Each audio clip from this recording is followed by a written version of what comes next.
So Jack and I matched on Tinder on day 1. Yeah. And we were moving our stuff in together on day 2. Literally the day after. Girl. Hi, I'm Jack. Hey, I'm Ben, and this is our Swirl life. Welcome back to another video, beautiful people. Good to see you. How you doing? It is Sunday. It is a fabulous day. The weather is warming up. Have you noticed we always start with weather? With the weather. That's such a British thing to do. If you've not yet subscribed, hit that subscribe button. Welcome to the family. This week was another good week. Why? Because you're with me. No, girl, because I had another piece on BBC News. The link is down below if you want to go and learn about it. It's actually really good. It is. It's my favourite, I think. It is my favourite because you've got your suit on. I got to wear a suit. But for this, everyone that gets into a relationship at some point will have to decide whether it's right to move in with that person. Yeah, and I think for some people it happens faster than others. And especially us was super speedy. There's probably a world record. So Jack and I matched on Tinder on day 1. Yeah. And we were moving our stuff in together on day 2. Literally the day after. Girl. 24 hours after we had met. That could have been quite dangerous.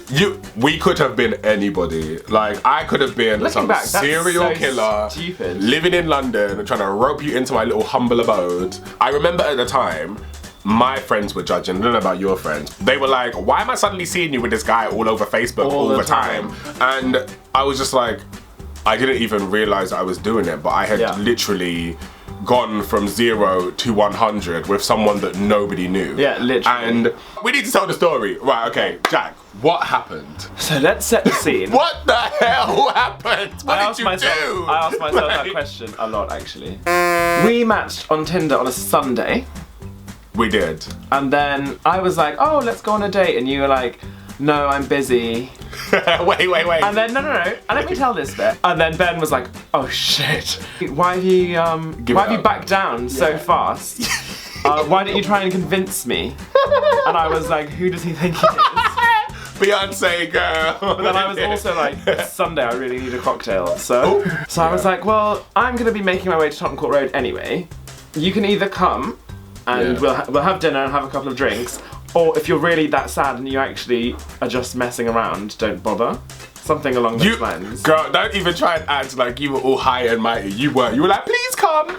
I'm gonna be here at this time, and this time. Please come and join me. Which one works for you, A, B, or C? And I was like, girl, you can try and look cool to our YouTube audience, Jack, but we all know the truth. So then Ben agreed to go on this date in Tottenham Court Road, and I'm like the most punctual person ever, but I was like an hour late, I think. And when I got there, he was standing outside with an umbrella in the pouring rain. Yeah. Standing outside Carphone Warehouse. Yeah, with my umbrella. So I came out and I was like, oh, I'm so sorry I made you late, blah, blah, blah. And then we were just like, right, it's raining so heavily, let's just walk down this road and find the first place we can go into to eat that isn't McDonald's. So we went to a place called Jack Horner. Of course, we went to a place that's actually Jack's with my name, yeah. Do you remember what you ate? I didn't eat anything in Jack Corner. Yeah, we had dinner. No, we didn't. Yes, we did. Did we? Oh, no, we didn't. Do you know why I think... I don't know who that's with. That weren't me. No, do you know why? Maybe that was like an hour before when you were meeting someone else in Jack Corner. No, because the reason I know that this happened is because the woman came out and tried to give us food. Oh, yeah! And we were like... We definitely didn't order that. Looking at each other like, what's going on? And then there was another interracial gay couple sat like 2 seats away. So obviously the person taking their order just be like, oh, it's the black and white guy. yeah. I was a little bit nervous actually, which is really, really rare for me because I'm not really a nervous person. I could tell you were nervous by the amount of alcohol you were trying to drink. Yeah, so I just went to the bar and I just ordered like 2 double vodkas. No, I've got a photo of it. Me a double vodka, you a double rum, and some tequila, and then we sat back down. Bearing in mind it's a Sunday, and I was like, "Oh, nice to meet you."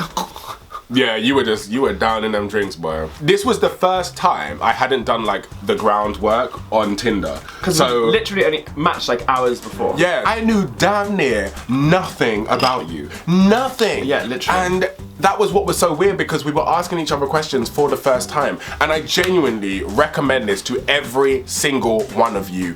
Forget all of the backchat. Just make sure the person isn't like a rapist or a serial killer or like weird, and then go and meet them on a date. When I went on other dates with guys, I was always trying to second guess myself on what I'd asked them on Tinder. And you know, when you're in London, like you have a Tinder roster, like you are going through, you have no idea what you've asked these people. I could have been asking you like, oh, where do you work? And you're like, we literally had like an hour conversation about me working in an advertising agency. And I'm like, oh, so you're a doctor? He's like, no, that's I'm not a mechanic. me. Like, that's not me. What happened after the alcohol? We went to GAY. I'd actually only ever been to one gay bar. I'd never been to a gay bar, actually.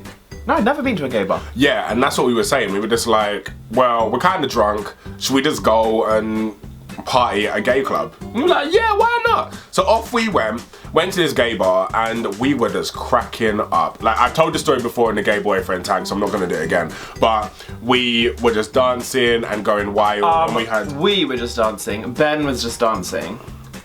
I will take that. I was having a good time. It was Sunday, it was dead. There was like 3 people in there and Ben was dancing to bloody Miley Cyrus. It is not my fault if you can start the party without anybody else necessary. I'm just saying. I had a very good time, and you had a very good time. Probably drunk. No, definitely you were infatuated. You loved it. After that, we went home, and I remember.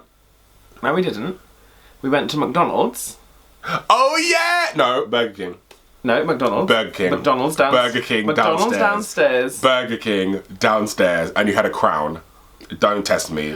Oh my god, you're right. Thank you. If you've seen our couple highlights video, then you would have seen like this carpool karaoke we did with this wicked song by Misha B. Yeah. And it's like a rap. It's like a rap. On this first day, I was just singing it under my breath, and then Jack knew it. And it's like a really, really, really niche. Nobody knows this song. And I was just kind of like just rapping along with it. And then you joined in and I was like, shut up. And I was like, you know Misha B. And then you were just like, I know her better than you, bitch. But then you started rapping some of her rap from X Factor. Yeah. And I was just like... It slayed my life. I couldn't believe it. I walked you back to the bus stop. Yeah. We had a hug. And then immediately he started texting me, and we're just like... incorrect. And do you know why this is the most embarrassing thing that's ever happened ever after a date? Ben messaged me and said, how was it out of 10? Why does that crack you up so much? That's like the schoolboy error, what not to do after a date. Like, imagine if you just had sex with someone and you're like, how was it out of 10? You know what? I've always said I'm a geek. I studied neuroscience at university. I'm very scientific and mathsy and factual. And the fact is, I wanted to know, what would you mark our date out of 10? Because if it's a 4, then obviously I'm not going to see you again. And what did I give it? An 8. A 7.5. So anyway, that's part 1. That's day 1. The day we matched on Tinder. That's the day we matched on Tinder. The next day, we were chatting the whole way through the day, and I was just like, Jack... sending each other selfies from work. Yeah. And I was like, Jack, like, we need to meet up. Like, let's go for dinner. So, we sit down for dinner at this place in Liverpool Street. And then my mum calls me, and she's like, Ben, someone's driven into your car. Like, you need to come home and speak to the police. So I'm like, Jack, well, I need to go. So you can either come with me, and then we'll like continue the date in our local area in London, or I'm just gonna have to go and just call this a night. And then you were like, girl, I'm coming with you. So I was like, cool. We got to my area, walked up the hill, went to my house, and everybody was there. Literally. My mum, my dad, my sister's boyfriend, they all said they were going out for dinner. They didn't. They decided to stay in. So I opened the door and they all just sat down at dinner, and I'm like... So me being me, I was like, oh, hello. Hi everyone. Nice to meet you. Shaking hands, hugging people. The day after we matched on Tinder, I'm literally just there just dying. Like, I'm sweating, I'm gagging, I'm just like... I've just introduced my family to a boy less than 24 hours after we matched. I'm like, bruh, what did I do to deserve this in my life? But I could have reacted completely badly. I also could have acted very badly. No, not. I could have opened that door and just been like, whoa, no, you gotta go. But I didn't. I was just like, come in, like, let's just sit down and have banter. Yeah, but I also could have, you could have opened the door and I could have been like, oh, bye, and walked off. Yeah, this is true. All I remember is you staying over that night, and then the next day, I came downstairs in the morning, it was like 7 a.m, and I just saw Jack talking to my mum, and they were just talking life, honey. And I was like, this is good, I like this. And he never moved out. From that day on, he never left my house. Never. So that is what happened. Do we have any regrets? Yes. So I actually took some notes because I have lots of regrets. So here we go. Point number 1. I thought, and this is no shade to you, but this may be shade. I thought that you would be a lot cleaner than you are. Can I just say there's a difference between being clean and being tidy. Okay, tidy. You're very, yeah. We're both very clean. We're not tidy. I'm a messy person. I thought that Jack was going to be so much tidier. And what I quickly found is that actually, we would like spur on each other's messiness because neither of us tidies. Like, no, that's true. And then suddenly, I'm trying to change. I am trying to. No. Those lies, Annie. Please know that I am trying to change. You're making me sound like I'm fucking Stig of the Dump. And I'm not dirty. I'm messy. I'm a messy person. Stig of the Dumb. You're a mess. I'm a messy person in both senses. Stig of the Dumb. I'm a messy person.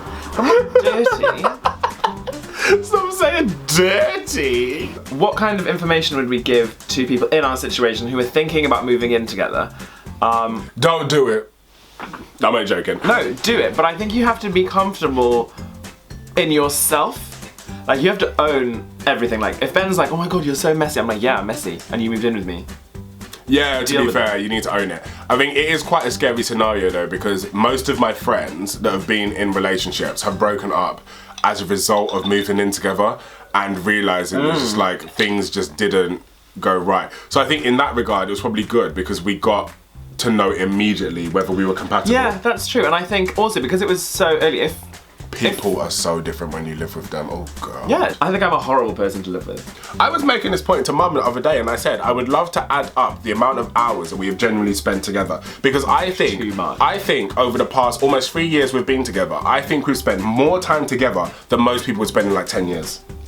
Because we spend every day together. Every single day, from the day we met. No, loads of people spend every day together. But I think the thing is that if you don't include work time, we spend 95% of our time together. Yeah. That is messed That's in it. up. I need to find somebody else. Yeah, you do. It's like, why am I still... Oh, yeah. Lovely. I think we need to end this video. I'm going to ask the question this time. So, go for it. I want to know, what are your pet peeves about living with your partner? And if you don't live with your partner, what is the one thing that would really grind your gears if someone moved in with you? And when do you think would be right for you to move in with somebody? How long? Let us know down below. Peace!